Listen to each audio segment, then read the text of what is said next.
بسم الله الرحمن الرحيم. الحمد لله رب العالمين والصلاة والسلام على رسوله الأمين. أما بعد، يا أيها الذين آمنوا اتقوا الله حق تقاته ولا تموتن إلا وأنتم مسلمون. يا أيها الناس اتقوا ربكم الذي خلقكم من نفس واحدة وخلق منها زوجها وبث منهما رجالا كثيرا ونساء واتقوا الله الذي تساءلون به والأرحام إن الله كان عليكم رقيبا. يا أيها الذين آمنوا اتقوا الله وقولوا قولا سديدا يصلح لكم أعمالكم ويغفر لكم ذنوبكم ومن يطع الله ورسوله فقد فاز فوزا عظيما. قال المصنف رحمه الله: وقد يكون لأعداء التوحيد علوم كثيرة وكتب وحجج، كما قال الله تعالى: فلما جاءتهم رسلهم بالبينات فرحوا بما عندهم من العلم.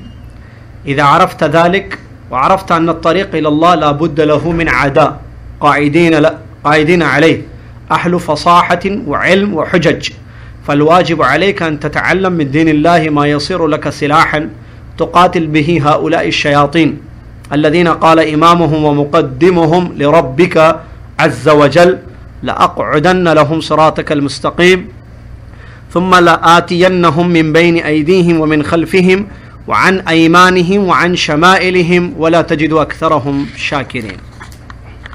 ولكن إذا أقبلت على الله وأصغيت إلى حججه وبيناته فلا تخف ولا تحزن، إن كيد الشيطان كان ضعيفا، والعامي من الموحدين يغلب ألفا من علماء هؤلاء المشركين، كما قال تعالى: وإن جندنا لهم الغالبون. برادران اسلام، معزز سامعین، اسلامی ماں اور بہنوں، عزیز اور پیارے بچوں، بروز جمعرات بعد نماز مغرب حی الرحاب میں یہ کشف الشبہات کا درس چل رہا ہے. تمام تعریفیں اللہ تبارک و تعالیٰ کے لیے ہے. اس کے بعد درود و سلام پیارے نبی محمد الرسول اللہ صلی اللہ علیہ وسلم کے لیے ہے کہ جن کو اللہ تبارک و تعالیٰ نے توحید کی دعوت دے کر مبعوث کیا اور آپ نے امت کو توحید کی طرف بلایا، شرک کو مٹایا. اللہم صلی علی محمد وعلی آل محمد کما صلیت علی ابراہیم وعلی آل ابراہیم انک حمید مجید. اللہم بارک علی محمد وعلی آل محمد کما بارکت علی ابراہیم وعلی آل ابراہیم انک حمید مجید.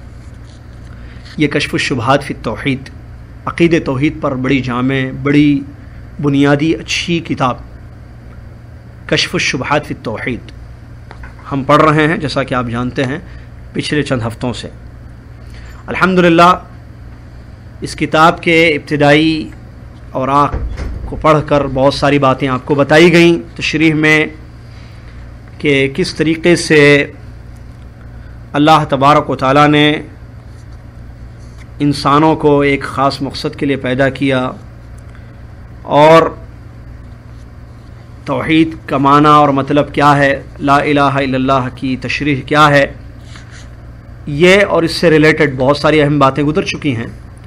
بات آ کر رکی تھی، تھوڑا سا عرصہ ہو چکا ہے، تقریباً ہفتہ یا 2 ہفتے سفر کی وجہ سے، تو میں تھوڑا سا آپ کو یاد دلا دوں کہ ہمارا درس کہاں پر رکا تھا. امید ہے کہ انشاءاللہ باتیں یاد ہوں گی، پھر بھی دہرانے میں فائدہ ہے، فائدے سے خالی نہیں ہے دہرانا، یا یہ کہے کہ یاد دلانا فائدے سے خالی نہیں ہے. بتایا گیا تھا اس سے پہلے لاسٹ درس میں کہ اللہ تبارک و تعالیٰ نے ہر نبی کے لیے دشمن پیدا کیے ہیں. اللہ نے ہر قوم میں ایک نبی کو بھیجا ہے اور ہر نبی کے لیے اللہ نے دشمن پیدا کیے ہیں جو لوگوں کو نبی کی دعوت سے روکتے ہیں. اور یہ قرآن سے ثابت ہے، یہ کوئی تعجب کی بات نہیں ہے. اللہ تبارک و تعالیٰ نے قرآن کی آیت سورہ انعام 112 نمبر والی آیت ہے، اللہ نے ارشاد فرمایا: وَكَذَلِكَ جَعَلْنَا لِكُلِّ نَبِيٍّ عَدُوًّا شَيَاطِينَ الْإِنسِ وَالْجِنِّ يُوحِي بَعْضُهُمْ إِلَىٰ بَعْضٍ زُخْرُفَ الْقَوْلِ غُرُورًا. کلیئر دلیل ہے یہ آیت. اللہ نے اس آیت میں فرمایا ہم نے ہر نبی کے لیے دشمن رکھے ہیں جو شیطان ہیں. اللہ نے ان کو شیطان، اس لیے کہ شیطان کا کام بھٹکانا ہوتا ہے، اور نبی کے دشمن بھی وہی کرتے تھے، لوگوں کو اللہ کے راستے سے روکتے تھے، توحید کے راستے سے. ٹھیک ہے.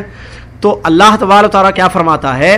ہر نبی کے لیے ہم نے دشمن پیدا کیے جو شیطان ہیں، انسانوں میں سے بھی جنوں میں سے بھی۔ معلوم ہوا کہ جو دشمن ہے یہ دو قسم کے ہیں، ایک انسانی دشمن جیسے ابو جہل، ابو لہب، عتبہ، شیبہ، جو مکہ کے سرداران قریش یا کفار مکہ دشمن نہیں تھے، نبی صلی اللہ علیہ وسلم کے رشتہ دار، مکہ کے رہنے والے، یہ سارے دشمن تھے۔ تو یہ انسانوں میں سے دشمن تھے۔ ویسے ہی جن ایک مخلوق ہے، ان میں سے بھی بعض دشمن تھے جو نبی صلی اللہ علیہ وسلم کی دعوت سے جنوں کو روکتے تھے۔ اور جیسا کہ حدیث سے ثابت ہے، آپ انس اور جن سب کی طرف نبی بنا کر بھیجے گئے ہیں۔ آپ کی دعوت صرف انسانوں کے لیے نہیں، جنوں کے لیے بھی تھی۔ بلکہ جو لوگ ہمارا جمعہ کا درس اٹینڈ کر رہے ہیں پابندی سے، مسجد عزیزیہ کا، جہاں جمعہ کے درس میں مغرب کے بعد تفسیر ہو رہی ہے ہر سورے کی، تو سورہ جن کی تفسیر وہاں پڑھی گئی ہے۔ وہاں بتایا گیا ہے کہ جنہوں نے قرآن سنا، نبی علیہ الصلوۃ والسلام پر ایمان لائے، پھر وہ نبی صلی اللہ علیہ وسلم کو لے کر گئے، جن ایمان لا کر نبی صلی اللہ علیہ وسلم کو لے کر گئے کہ چلیے ہمارے قوم کو بھی یہی دعوت دیجیے۔ چنانچہ وہ گئے اور نبی صلی اللہ علیہ وسلم نے جنوں پر قرآن کی تلاوت کی، قرآن پڑھا، اور جنہوں نے جب قرآن سنا اور سمجھا اس پر ایمان لائے۔ یہ قرآن سورہ جن کی آیتیں ہیں۔ تو اس سے بات ثابت ہے کہ انس اور جن سب کی طرف نبی بنا کر بھیجے گئے نبی صلی اللہ علیہ وسلم۔ ہمارے نبی انسانوں کے بھی صلی اللہ علیہ وسلم ان کے بھی تھے، تو ظاہر بات ہے جب انسانوں ان کے تھے تو دونوں طرف دشمن بھی ہوں گے۔ تو اللہ تبارک و تعالیٰ نے وہی بات بیان کی ہے اس آیت کریمہ میں، سورہ انعام کی۔ ہم نے ہر نبی کے لیے، اور ہر نبی کو کس لیے بھیجا گیا ہے؟ توحید کی دعوت دیں، ایک اللہ کی عبادت کرو، شرک مت کرو، یہ ہے ٹارگٹ، یہ ہے دعوت سارے نبیوں کی۔ طریقے الگ تھے سب کے، لیکن اصل پوائنٹ ایک ہی تھا کہ ایک اللہ کی عبادت ہونا، اس کے ساتھ کسی کو شریک نہیں کرنا۔ تو جب ہر نبی کو توحید کے لیے بھیجا گیا ہے تو ہر نبی کے ساتھ دشمن بھی رکھے گئے، انس اور جن، انسان بھی جن، جو لوگوں کو توحید سے روکتے تھے۔ اب جب توحید سے روکتے تو کون سا راستہ بتاتے تھے؟ شرک کا۔ تو یہ بات اللہ تبارک و تعالیٰ نے بیان کی، اور یہ بھی ہم نے پڑھا کہ جو توحید کے دشمن ہیں ان کے پاس کیا وہ سارے کے سارے جاہل ہیں؟ ان کے پاس کوئی دلیل نہیں ہے؟ غلط دلیل ہے ان کی۔ ان کے پاس علم نہیں ہے؟ کیا ان کے پاس کتابیں نہیں ہیں؟ ہیں۔ قرآن سے یہ بات بھی ثابت ہے۔ کیا کہ جتنے دشمن ہیں توحید کے، ان کے پاس بھی حجتیں ہیں، پروفز ہیں، کتابیں ہیں، علم ہے، لیکن وہ غلط ہے ضرور لیکن غلط ہے۔ آپ یہ مت سمجھو کہ ان کے پاس کوئی دلیل نہیں ہے ان کے شرک کی۔ اللہ تبارک و تعالیٰ نے قرآن میں بیان کیا کہ ان کے پاس علم ہے لیکن غلط علم ہے، وہ صحیح قرآنی علم نہیں ہے۔ دیکھیے سورہ کا نام نے لکھا ہے، آیت ہے یہ مشہور، اللہ تبارک و تعالیٰ نے ارشاد فرمایا فَلَمَّا جَاءَتْهُمْ رُسُلُهُمْ بِالْبَيِّنَاتِ فَرِحُوا بِمَا عِندَهُمْ مِنَ الْعِلْمِ۔ اللہ فرماتا ہے جب رسول، اللہ کے میسنجرز، پیغمبر صلی اللہ علیہ وسلم، سارے پیغمبر، رسول کا اللہ نے پلورل کا صیغہ، جب رسول لوگوں کے پاس دلیلیں لے کر آئے تو لوگوں کے پاس جو علم تھا اس سے وہ لوگ خوش ہو گئے۔ سمجھ رہے آیت؟ نہیں سمجھ میں آ رہی؟ کمپیوٹر سمجھ میں آتا ہے، آیت کس سے سمجھ میں نہیں آئے گی؟ سمجھ میں آئے گی، صرف غور سے سننے کی چیز ہے بس، اور کچھ نہیں۔ اللہ فرماتا ہے فَلَمَّا جَاءَتْهُمْ رُسُلُهُمْ بِالْبَيِّنَاتِ، رسول پیغمبر توحید کی دعوت لے کر لوگوں کے پاس آئے، دلیلیں لے کر آئے کہ بھئی ہم یہ کہتے ہیں کہ تم اللہ کی عبادت کرو، اس کے ساتھ شرک مت کرو۔ کیوں؟ اس لیے کہ وہ اکیلا ہے، اس نے اکیلے نے پیدا کیا، یہ دلیلیں تھیں ان کی ربوبیت۔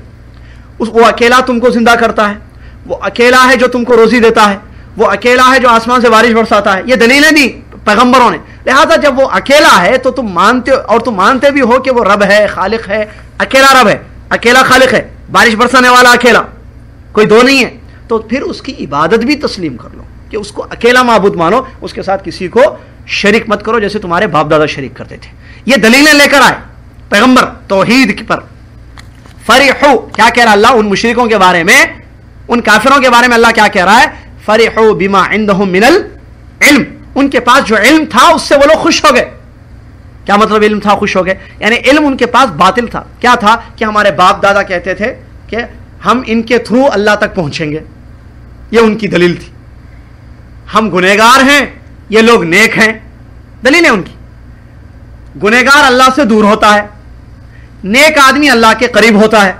تو ہم گنہگار، ہمارے باپ دادا، یہ بزرگ، یہ نیک لوگ، یہ اللہ کے قریب ہیں، تو ہم ان کے تھرو اپنی عبادتوں کو اللہ تک پہنچائیں گے. شرک پر دلیل ان کی. تو اس قسم سے ان کے پاس جو باطل علم تھا، غلط علم، اس سے وہ لوگ خوش ہو گئے. اس سے وہ لوگ خوش ہو گئے. اس سے صاف پتا چلا کہ جو باطل پر ہوتا ہے، مشرک یا کافر، اس کے پاس اپنی دلیلیں ہیں، اس کے پاس اپنی حجتیں ہیں، اور اس کے پاس اپنی کتابیں بھی ہوتی ہیں، کیونکہ علم ظاہر بات ہے، اس میں ساری چیزیں آ جائیں گی، جیسا کہ اس قرآن کی آیت سے صاف پتہ چلتا ہے. اسی طریقے سے اللہ کے نبی محمد صلی اللہ علیہ وسلم نے معاذ بن جبل رضی اللہ تعالیٰ عنہ کو یمن کی طرف بھیجا، داعی بنا کر، کہ توحید کا پیغام لے کر جاؤ. میسنجر بنا کر ان کو ایک زبردست میسج آسمانی دے کر بھیجا، توحید کا میسج. ٹھیک ہے، لے جا کر پہنچاؤ، ڈائریکٹ پہنچاؤ میسج. تو کیا فرمایا بخاری کے، ان یا معاذ انک تأتی قوما اہل کتاب. اے معاذ، تم یمن جا رہے ہو، تو ایک بات سن لو اچھی طریقے سے. تم جو جا رہے ہو تو وہاں جو قوم تم کو ملے گی وہ اہل کتاب ہوں گے. اہل کتاب کس کو کہتے ہیں؟ یہود اور نصارہ، آسمانی کتابیں جن کو دی گئی. اہل کتاب سے مراد دو ہی قوم ہیں، یہود اور نصارہ. تو نبی صلی اللہ علیہ وسلم نے کیا فرمایا اس حدیث میں، اے معاذ تم میرا یہ پیغام لے کر جا رہے ہو یمن، تو پہلے اس کو سن لو اچھی طریقے سے کہ تم جاؤ گے تو وہاں کون ملیں گے تم کو؟ کرسچنس ملیں گے، جوئز ملیں گے، یہودی ملیں گے، نصرانی. تو تم کیا کرنا، سب سے پہلے ان کے سامنے توحید کی دعوت رکھنا. علماء بتاتے ہیں نبی صلی اللہ علیہ وسلم نے یہ کیوں کہا کہ اہل کتاب تم کو ملیں گے؟ خالی یہ کہتے نا کہ جاؤ توحید کی دعوت لے جاؤ اور جا کر ان کو بتانا توحید. اہل کتاب کا ذکر حدیث میں اس لیے کیا آپ نے تاکہ حضرت معاذ کو پتہ چل جائے کہ وہ لوگ علم والے ہیں، ان کے پاس علم ہے آسمانی، اس میں چینجز آ گئے، غلطی ہے. تو تم یہ مت سمجھنا کہ تم جہاں جا رہے ہو تو وہ پورے جاہل ہیں، سیدھے جا کر ان کو تم توحید کی دعوت بتاؤ اور سیدھے سیدھے خوشی سے تمہاری بات مان لیں گے وہ لوگ. نہیں، وہ پڑھے لکھے لوگ ہیں، اہل کتاب ہیں، ان کے پاس اپنی علم ہوں گی، حجتیں ہوں گی. لہذا تم تیار ہو کر جاؤ، توحید کا صحیح علم جو تم نے مجھ سے لیا ہے یہ لے کر جاؤ اور ان کے شبہات کا رد کرو، ان کے شبہات کا رد کرو. تو اس سے بھی صاف دلیل ہے. قرآن کی آیت میں تو واضح طور پر کہا گیا. تو اس سے معلوم ہوا کہ دشمنوں کے پاس بھی، توحید کے جو دشمن ہیں، کون ہے توحید کے دشمن؟ مشرک اور کافر. تو ان کے پاس بھی علم ہوتا ہے، ان کے پاس بھی دلیلیں ہوتی ہیں. اور یہ کوئی تعجب کی بات نہیں ہے، مشاہدہ ہے. آپ کبھی جائیں کسی اس آدمی کے پاس جو درگاہ پر سجدہ کرتا ہے، یا کسی مرشد سے بات کریں، بحث کریں، تو آپ کو معلوم ہوگا، دیکھیے وہ کیسے کیسی دلیل نہیں دے گا. نہیں دے گا، یقیناً دے گا. ہمارے کچھ بھائی ایسے ہیں جو ڈائریکٹ گئے ہیں وہاں تک اور ان کو معلوم ہے کہ ان کی اپنی کیسی غلط دلیلیں ہوتی ہیں. میں آپ کو ایک چھوٹی موٹی کچھ مثالیں ایک دو دے دوں.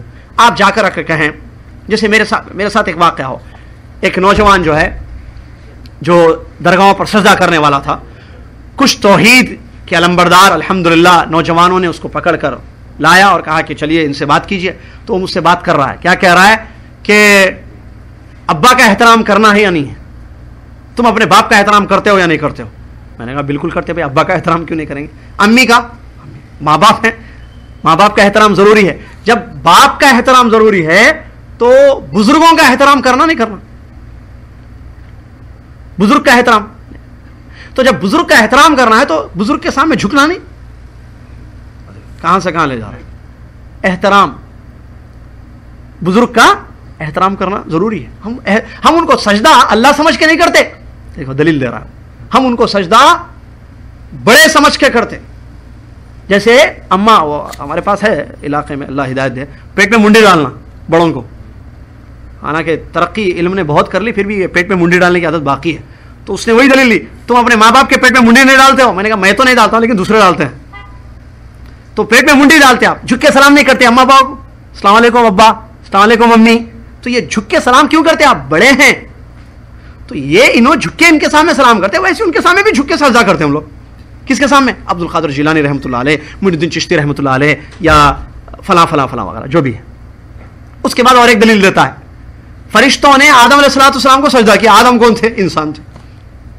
تو ہم بھی سجدہ کر رہے ہیں. تو اس سے بات سمجھیں. اسی طریقے سے اور بھی بہت دلیلیں. وسیلہ, قرآن میں اللہ نے کہا وسیلہ اختیار کرو, وہ لوگ بولتے ہیں وسیلہ. اور ان کی وہ ٹرین میں ایک ملا تھا, پتہ نہیں نظام آباد کا یا نارتھ کا تھا, اس نے 3 موٹی موٹی دلیلیں دی, 3rd کلاس دلیلیں. اور قرآن میں اللہ نے کہا میری مثال مت دو, وہ مثالیں دے کر بتا رہا تھا, وسیلے کی مثالیں. 3 مثالیں دی اس نے. کیا؟ جاہل تھا, ریلوے ڈپارٹمنٹ کا رہنے والا, ریلوے ڈپارٹمنٹ میں کام کرنے والا. ایک مثال دے رہا ہے, آپ چھت پر بغیر سیڑھی کے جا سکتے ہو. کس کے لیے مثال؟ شرک, وسیلہ, بزرگوں کا وسیلہ لے کر اللہ تک پہنچنا. اس پر مثال 3 گھٹیا دنیاوی مثالیں. ایک, چھت پر جانے کے لیے سیڑھی ضروری ہے, بغیر سیڑھی کے چھت پہ جا سکتے ہیں آپ. بوڑی میں سے, کنویں میں سے پانی نکالنے کے لیے رسی اور ڈول ہونا ضروری ہے یا نہیں ہے؟ منسٹر تک اپنی بات, اپنا میسج پہنچانے کے لیے بیچ میں MLAs MPs ضروری نہیں ہے؟ ضروری. ویسے ہی اللہ تک پہنچنے کے لیے ان بزرگوں کے ذریعے جانا ضروری ہے. دیکھیے, تو اس سے میرے خیال سے بات سمجھ میں آ گئی کہ توحید کے جو دشمن ہیں, جو لوگ شرک پر ہیں, یہ مت سمجھے کہ ان کے پاس کوئی دلیل نہیں ہے. لفاظی ہوتی ہے ان کے پاس, الٹی سیدھی دلیلیں دیتے ہیں وہ. لہذا ہم کو یہ بات معلوم ہونی چاہیے کہ اگر ہم کو فیلڈ میں اتر کر کام کرنا ہے, لوگوں کو توحید کی طرف بلانا ہے, تو اس کے لیے ضروری ہے کہ آپ کو یہ بھی پتا ہو کہ آپ ایسے مت جائیں. آپ کو یہ بھی پتا ہو کہ ان کے پاس کچھ دلیلیں ہوتی ہیں, ان دلیلوں کو کیسے رد کریں گے آپ, اور کیسے غلط کریں گے, آگے اس کو کیسے غلط ثابت کریں گے. بتاتے ہیں جب یہ بات آپ کو معلوم ہو گئی. کیا بات؟ کہ دشمن بھی موجود ہیں توحید کے, اور دشمنوں کے پاس دلیلیں, کتابیں موجود ہیں, پروفس موجود ہیں.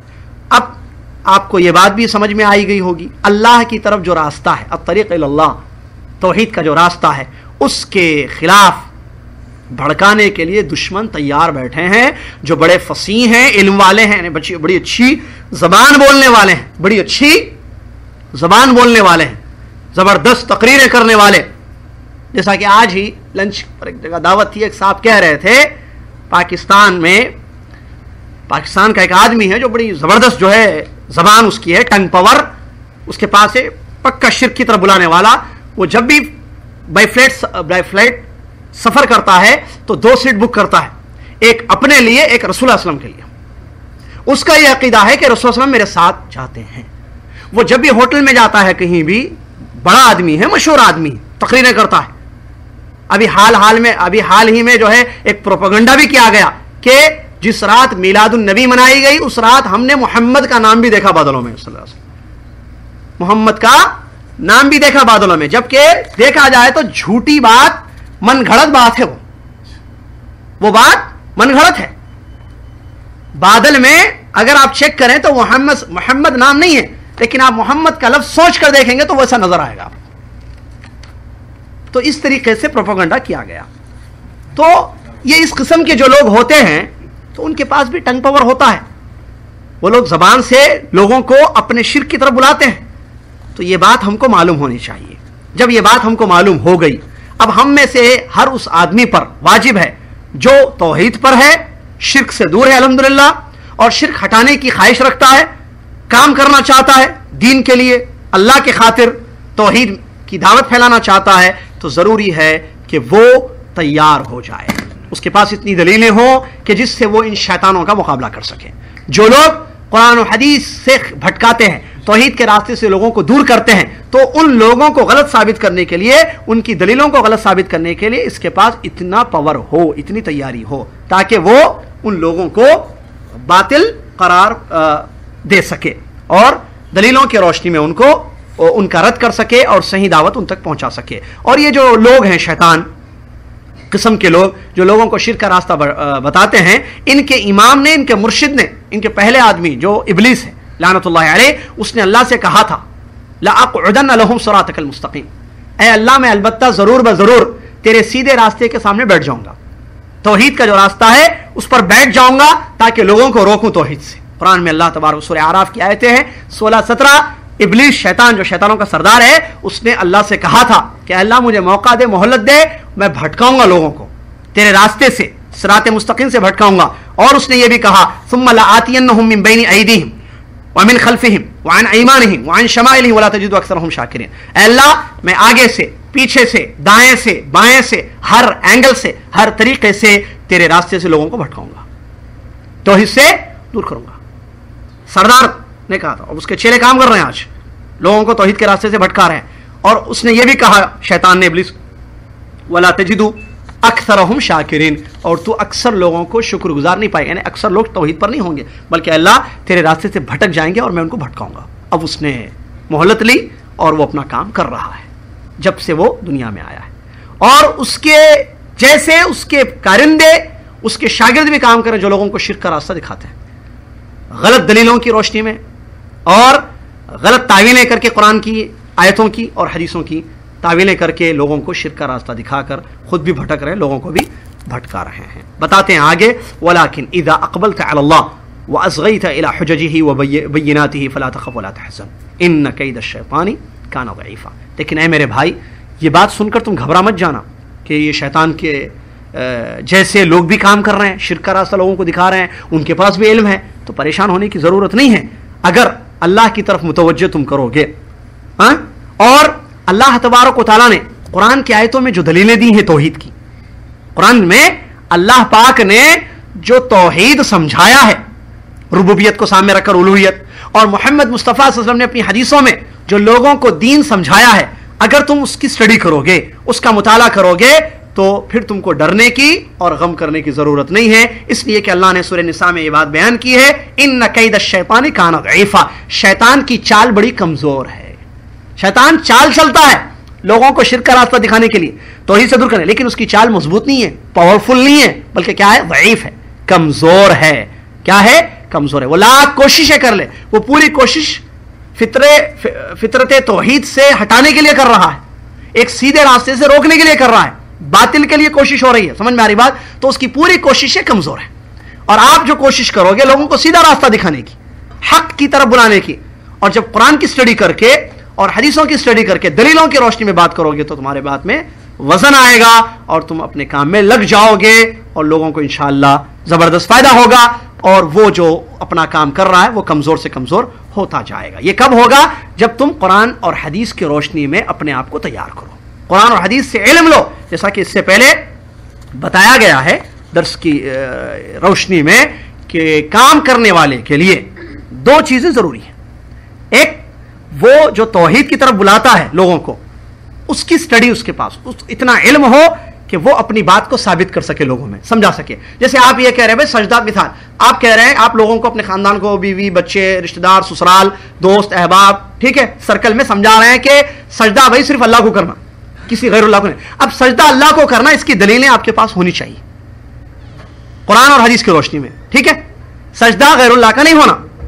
تو ایک ایگزامپل ہے, ایک چھوٹا سا مسئلے پر آپ گفتگو کرنا چاہ رہے ہیں, تو آپ کی پہلی کی اسٹڈی ہونا ضروری ہے. اس پر پہلی کی اسٹڈی آپ قرآن و حدیث کی روشنی میں پتہ لگائیں, دلیلیں اپنے پاس رکھیں, تیار ہو جائیں آپ, تاکہ لوگوں کو سمجھا سکیں کہ سجدے کا حق اللہ کو ہے, اللہ کے علاوہ کسی اور کو سجدہ نہیں کرنا.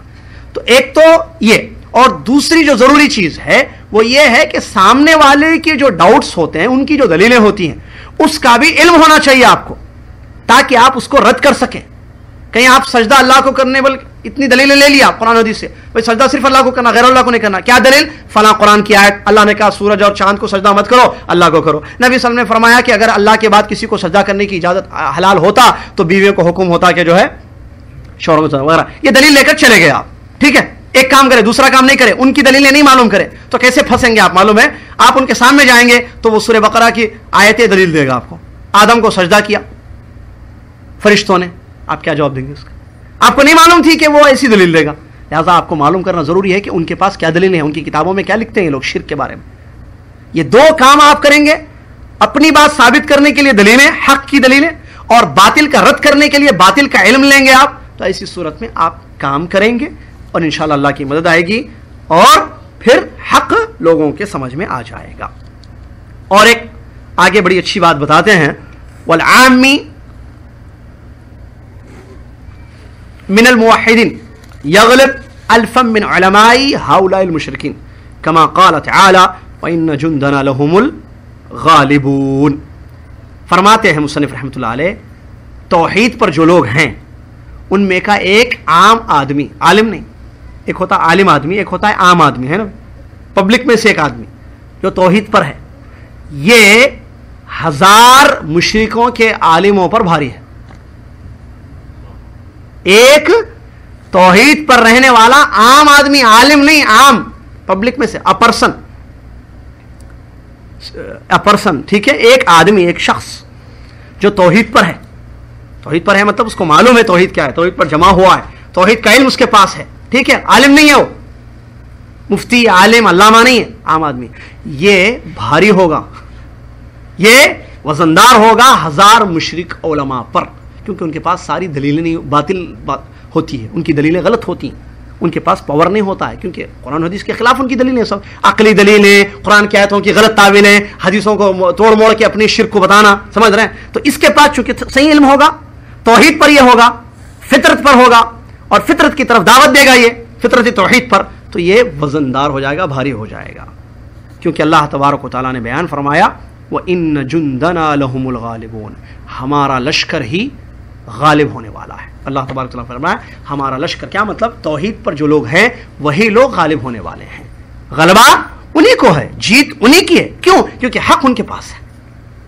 کیوں بھائی ایک آدمی 1000 عالموں سے لڑ لے رہا ہے، ان کو باطل قرار دے رہا ہے؟ کیوں؟ اس لیے کہ اس ایک آدمی کے پاس حق ہے، اور وہ 1000 مولویوں کے پاس شرک ہے، باطل ہے، جہالت ہے، ٹھیک ہے، وہ علم صحیح علم نہیں ہے، نافع علم نہیں ہے. علم نفع دیتا ہے، نقصان بھی دیتا ہے. علم صحیح ہو تو نفع دے گا، غلط ہو تو نقصان دے گا. اور یہ جو بات انہوں نے بیان کی ہے یہ مجرب ہے، انڈیا میں ہوا ہے، ایسے پاکستان میں بھی ہوا ہے الحمدللہ. جو ایک آدمی کی بات یہ کر رہے ہیں کہ 1000 ایسے ہوا ہے کہ ایک آدمی جو توحید پر جمع ہوا تھا وہ گیا جا کر مفتیوں سے، جیسے ناندیڑ کا بڑا مشہور واقعہ ہے، ناندیڑ کے مفتی کے پاس گیا ایک آدمی، حیدرآباد کا آدمی جو توحید پر تھا، اور مفتی کے سامنے بات کر رہا ہے، تو مفتی نے آخر میں اپنی ہار مان لی اور کہا کہ مفتی ہے وہ آدمی، جبکہ شرک کا راستے پر چلنے والوں کا مفتی ہے. تو اس نے ہار مان لی، اور جب اس نے کہا آدمی نے کہ بھئی جب تم مان لیو کہ یہ غلط ہے، ساری چیزیں شرک ہے، تو پھر لوگوں میں بیان نہیں کیوں کرتے شرک کو کہ یہ غلط ہے، ہم جو بلا رہے ہیں، ہماری جو کتابیں ہیں یہ ساری غلط ہے، توحید یہ راستہ ہے، کہ توحید کا یہ صحیح راستہ ہے. تو اس نے کہا کہ نہیں، یہ بات تمہارے اور ہمارے درمیان رہے، اور ہم اپنے پیٹ پر لات نہیں مار سکتے، اور ہماری جو اتنی بڑی عزت ہے پورے اسٹیٹ میں، اس پر جو ہے ہم اس کو خراب نہیں کر سکتے. لہذا تمہاری بات بہت صحیح ہے، اور تمہاری دلیلوں کا کوئی جواب میرے پاس نہیں ہے. توحید کیا جواب دے گا؟ دنیا میں کوئی نہیں جواب دے سکتا ہے. آپ کے پاس حق ہے، آپ یہ کہہ رہے ہیں کہ ایک اللہ ہے، سامنے والا کہہ رہا ہے 2 ہیں، 4 ہیں، 5 ہیں، مثال، تو وہ کیسے ثابت کرے گا اپنی بات کو؟ حق آپ کے پاس موجود ہے، اور جس کے پاس حق ہوتا ہے وہ ڈرتا تھوڑی ہے. اگر وہ علم سے مالا مال ہو تو پھر دنیا کی کوئی طاقت اس کا مقابلہ نہیں کر سکتی ہے، امپاسبل. کر سکتی ہے کوئی مقابلہ؟ حق کا کون مقابلہ کرے گا؟ اگر کوئی یہ کہے دنیا سے کہ یہ سورج ہے، اور دنیا کہہ رہے نہیں یہ لائٹ کی روشنی ہے، تو ظاہر بات ہے وہ اپنی بات کو ثابت کرے گا، اور دنیا اس کے سامنے فیل ہو جائے گی، کیونکہ اس کے پاس سچ ہے، حق ہے کہ یہ سورج ہی ہے، یہ روشنی ہے حقیقی، یہ لائٹ نہیں ہے، کرنٹ کی روشنی نہیں ہے. یہ مثال موٹی سمجھنے کے لیے. تو یہ بات انہوں نے بیان کی. ایک عام آدمی توحید پر اگر ہو تو وہ 1000 عالموں سے بھی مقابلہ کر سکتا ہے جو شرک پر ہوتے ہیں. لہذا یہ بات بھی انسان کو سمجھنا چاہیے اور پریشان یا مایوس نہیں ہونا چاہیے.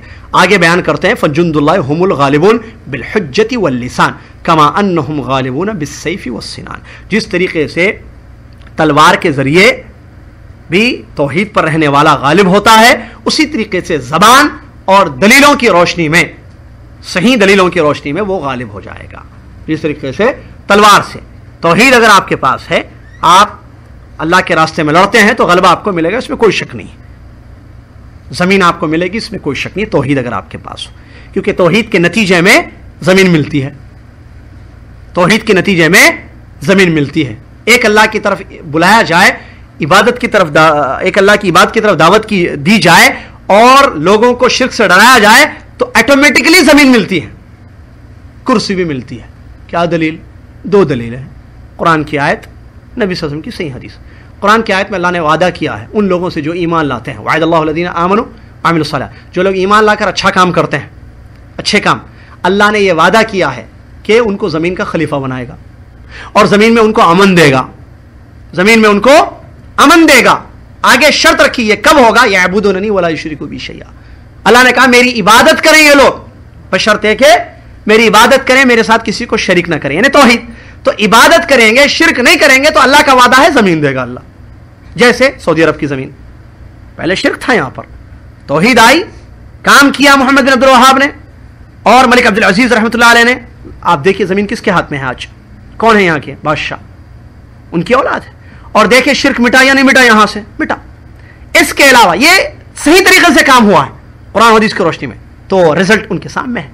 جو لوگ غلط طریقے سے کام کر رہے ہیں آج تک لڑ رہے ہیں, آج تک پریشان ہیں, لیکن نہ زمین ملی نہ کرسی ملی, کیونکہ اللہ نے زمین اور کرسی کے لیے کیا کہا ہے؟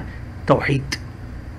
توحید پر کام کرو, دبا کے کام کرو توحید پر, دیکھو خود بخود ملے گی. اور اس کی دلیل حدیث سے اللہ کے نبی علیہ الصلوۃ والسلام نے صفا پہاڑی پر چڑھ کر کیا کہا مکہ والوں سے؟ سب سے پہلی دعوت قولوا لا الہ الا اللہ تفلحوا عند اللہ تملک العرب والعجم. 3 باتیں بیان کی. ایک, اے مکہ کے باشندوں لا الہ الا اللہ قبول کر لو. مکہ عرب والے, ان کو معلوم تھا لا الہ الا اللہ کا مطلب ایک اللہ کی عبادت کرنا. الہ کا میننگ معلوم تھا, ایک اللہ کی بندگی کرنا, اس کے علاوہ کسی اور کی عبادت نہیں کرنا, یہ معلوم تھا ان کو.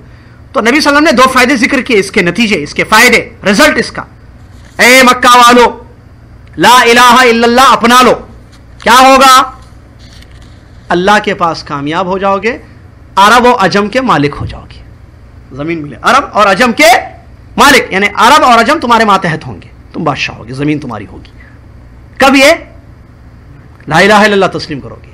تو اصل یہ ہے, نتیجہ وہ ہے. نبی صلی اللہ علیہ وسلم کی زندگی خود دیکھیے, آپ نے کام کیا توحید کا. مکہ ملا یا نہیں ملا جہاں سے نکالے گئے تھے؟ سن 9 ہجری میں آپ نے توحید کا کام کیا, توحید کی طرف بلایا, مکہ میں بھی بلایا, مدینہ میں بلایا, مثالیں دے کر بلایا, طائف کی گلیوں میں بھی بلایا.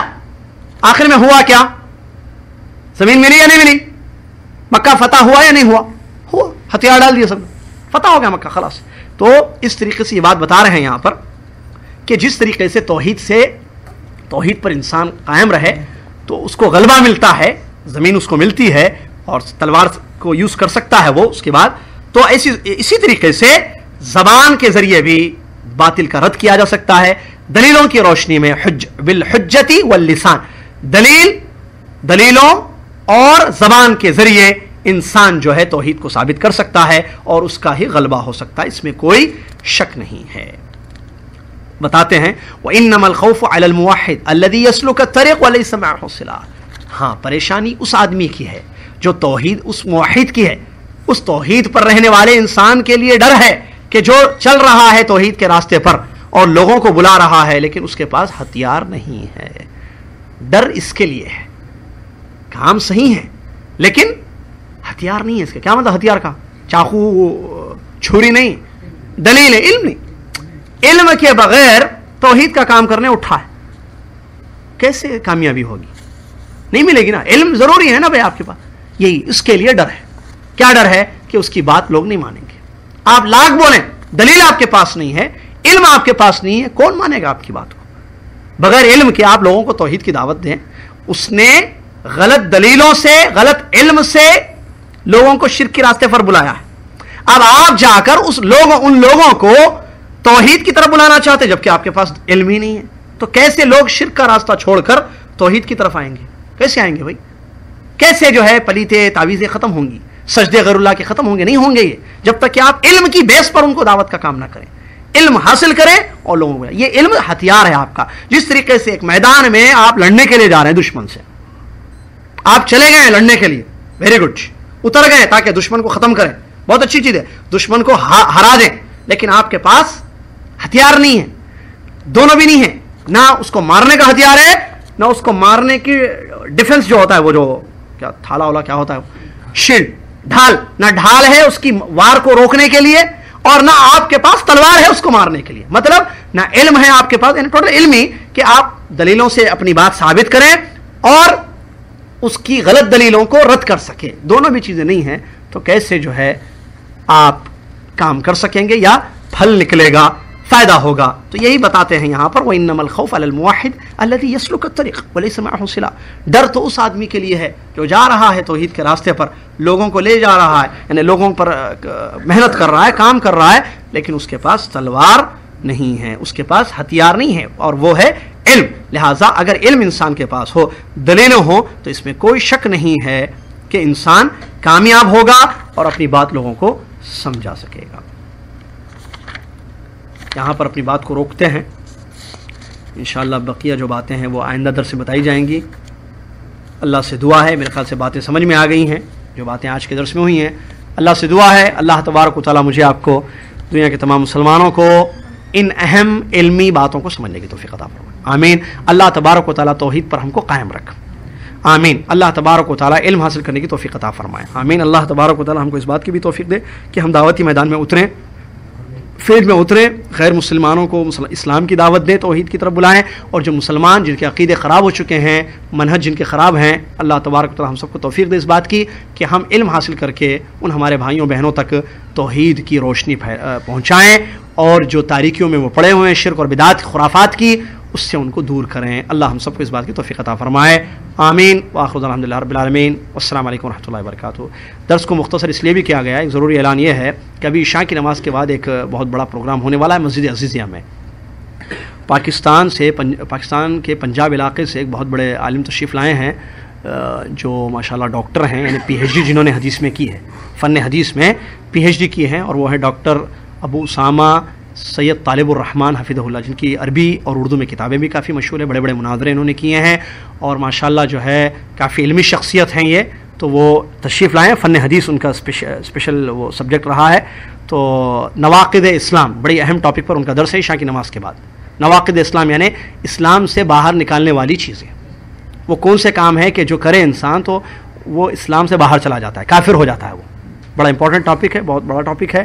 تو عشاء کی نماز کے ساتھ جو ہے وہاں پر ان کا درس ہے مسجد عزیزیہ میں. لہٰذا آپ تمام بھائیوں اور بہنوں سے گزارش ہے کہ وہاں پر عشاء کی نماز پڑھیں، یا عشاء کی نماز کے بعد فوراً تشریف لا لیں وہاں، تاکہ جو ہے وہ علم سے مستفید ہوں. وہ مہمان ہیں، وہ چلے جانے والے ہیں کل انشاءاللہ.